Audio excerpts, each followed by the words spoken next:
اللہ الرحمن الرحیم۔ آیت نمبر 44 ہے کہ یہ غیب کی خبریں ہیں جو اے محمد صلی اللہ علیہ وآلہ وسلم آپ کی طرف وحی کر رہی ہیں، تو آپ اس وقت ان لوگوں کے پاس موجود تو نہ تھے جب وہ اپنے اپنے قلم اس فیصلے کی خاطر پھینک رہے تھے کہ ان میں مریم کا سرپرست کون بنے گا، نہ ہی آپ اس وقت ان کے پاس موجود تھے جب وہ آپس میں جھگڑا کر رہے تھے۔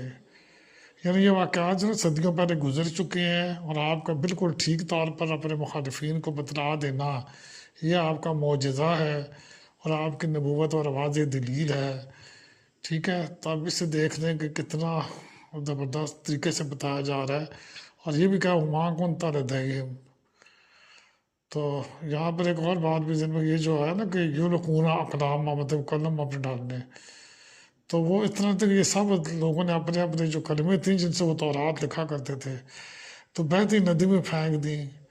اچھا، اگر جس شخص کا نا ہوتا یہ تھا کہ قلم ندی کے بہاؤ کی طرف بہنے سے رک جائے اور اپنی جگہ پر قائم رہے، تو وہی شخص مریم کی سرپرستی کا حقدار ہوگا۔ مطلب ظاہر بات ہے یہ ایک علامت ہوگی نا، خرق عادت امر تھا۔